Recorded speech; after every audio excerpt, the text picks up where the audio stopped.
Hey everybody, and welcome to our third lesson in our Age of Empires unit. Today we're going to look at networks of exchange. And so the first thing that we need to do is we need to discuss what the heck is a network of exchange. Well, a network of exchange, by definition, is a web of connections through which people, goods, and ideas circulate.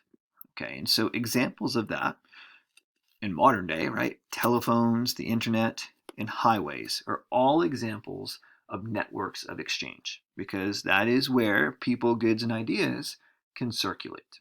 Okay, so we're actually going to talk about networks of exchange back in the age of empires. And so we want to think about the first question is why did we have these expanding networks of exchange occur on such a large scale starting with this time period, right? So during previous time periods that we've studied, these kind of sort of existed, but they're going to explode during this time period.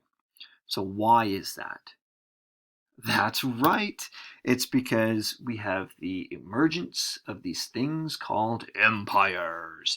And so empires, as we talked about 2 lessons ago, are massive, right? So the difference between a kingdom and an empire, right, is that an empire has many kingdoms within it, right? And so when we think about those first civilizations, those were mostly kingdoms. There were a few kind of sort of empires that emerged out of those, but nothing like during this time period, hence the name, the Age of Empires. Okay, so when we think about why we have expanding networks of exchange explode, we said, yeah, there's empires, but what is it about empires specifically that lead to these expanding networks of exchange? And the answer to that is that empires are big. And when they're that big, we really have to do a number of things, right? So empires have to be able to move troops and supplies throughout their entire territory. They've got to be able to communicate throughout their entire territory. They've got to be able to gather intelligence, and they've got to be able to collect taxes, right? So those things aren't possible if you can't move people around in an efficient manner. And so, how is it that empires were able to move their troops and supplies, send communications, gather intelligence, and collect taxes? They were able to do this through networks of exchange. And so, that's why we see this big uptick in the number of networks of exchange. And so let's talk a little more specifically about this. And so I had mentioned empires being big, right? We had kingdoms with those first civilizations, and then empires are essentially multiple kingdoms, right? So we can think of like the country is the United States, and then the kingdoms are the individual states within that country, right? And so, just as kind of a comparison, okay, remember these are like ancient times, right? So, the Han Empire, we're looking at the average or approximate size, approximate size in square miles, 2,500 or 2.5 million, and the continental United States is about 3 million.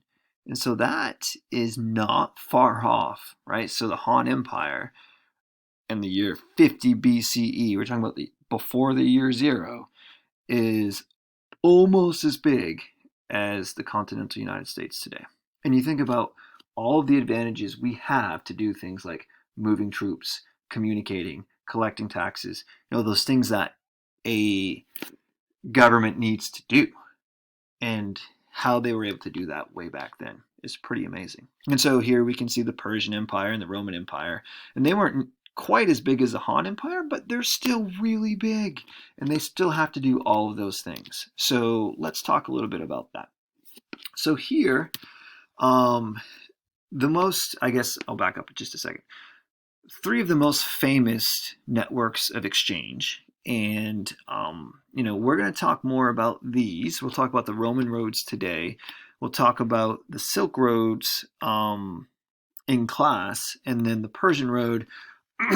Just be aware that it existed and that it is a big kind of deal, and it ties in both the Roman roads and the Persian roads tie into the Silk Road. And so here, we see a map of some of Afro-Eurasia, and so a good portion of it actually, and you can see that it's all kind of tied in, and it's land routes and it's also sea routes, and so that's an important concept to kind of understand, that it's not just these well-built roads. It can be well-built roads, it could be trails, it could be water routes, and so but here we see an extensive inter-regional network of exchange that's throughout all of Afro-Eurasia.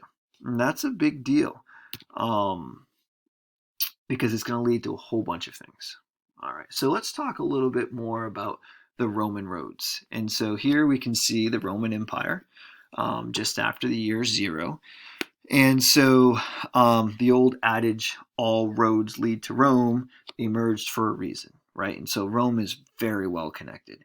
And so, in fact, it's got over 50,000 miles of paved roads, tracks, trails. It all radiated from kind of the center of Rome.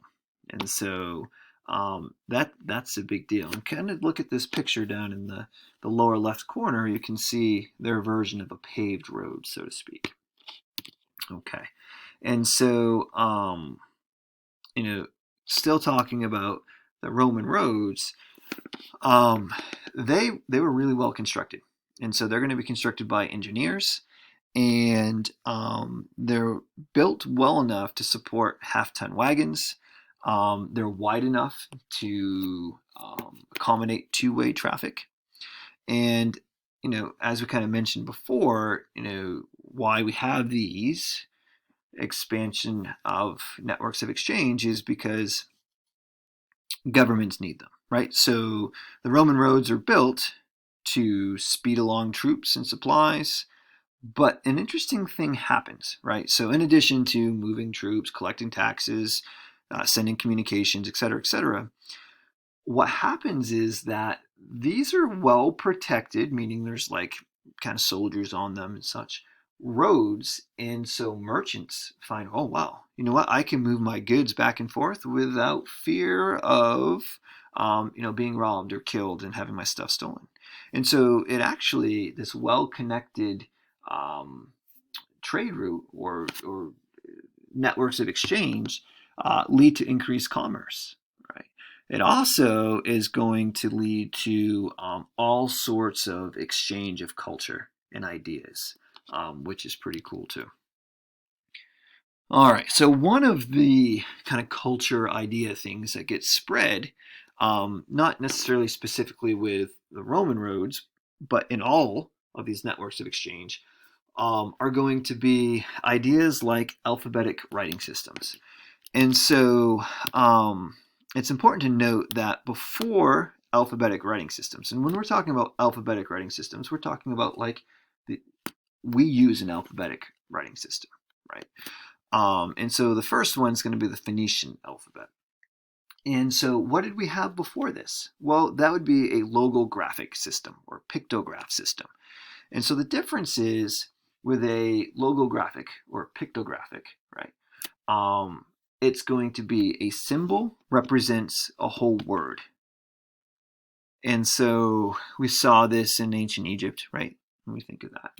In modern day, Chinese use logographic, but that is hard to, you have to memorize a lot of different characters as they represent a whole word. With an alphabetic system, you only have to memorize, in ours, 26, right? And so you know what the sound is, and then you can put multiple letters together to create words. And so it's much more efficient. And what happens is that this is going to create a situation where more people are able to pick up on reading and writing. Now, we're not talking about like your everyday commoners, farmers, etc., but the people in the higher classes or priests, those type of folks. So it's going to spread more efficiently. And so it's going to go from the Mediterranean area all the way through India during this time period. And so that's one of the pieces of culture that are going to expand. And so we're going to do a little bit more with this in class as well. Some other aspects of culture are going to be religion. And so for the first time, we see world religions take hold. And so I don't want you to misconceive what's being said here. So religion is as old as humanity, right? So as soon as we start having humans pop up on the earth 200,000 years ago, there's some form of religion. But up until this point, it's very localized, right? So religion is based off from one specific culture or some aspect of nature or whatever it might be, right? It's very localized and practiced there, but not very far from wherever there is.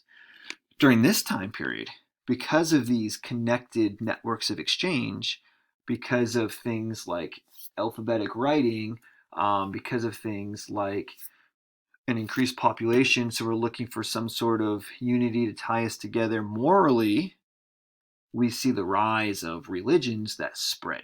And so 4 religions that spread pretty far are going to be Hinduism, Judaism, Buddhism, and Christianity.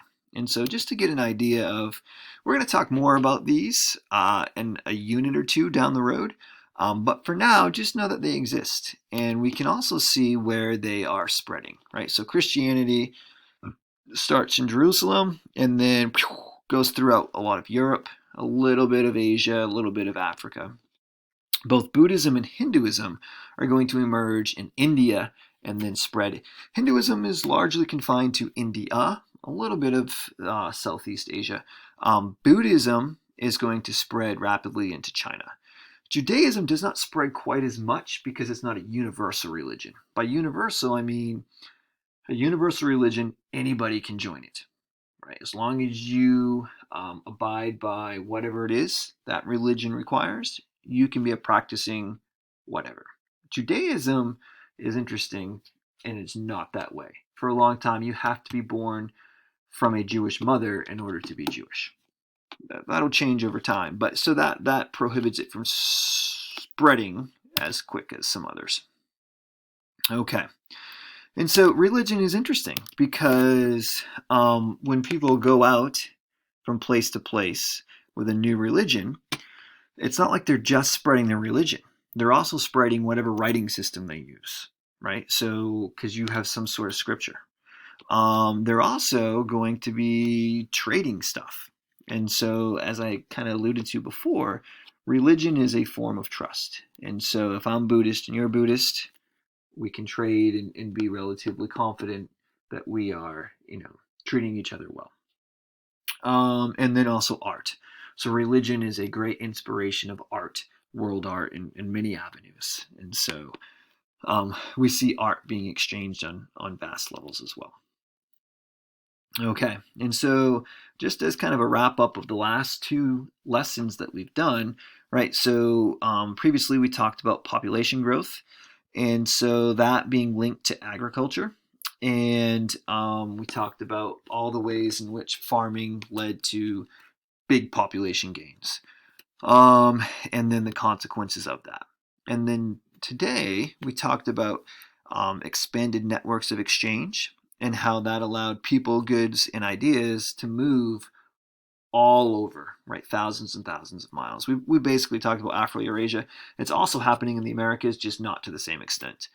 And then, because of these networks of exchange that are created primarily for government uses, turns out they're good for other things too. It's good for, commerce. It's good for religion. It's good for all these other pieces. A whole bunch of stuff is going to transfer from one area to another, and there's all these shared commonalities that are beginning to emerge. So that's our discussion of networks of exchange.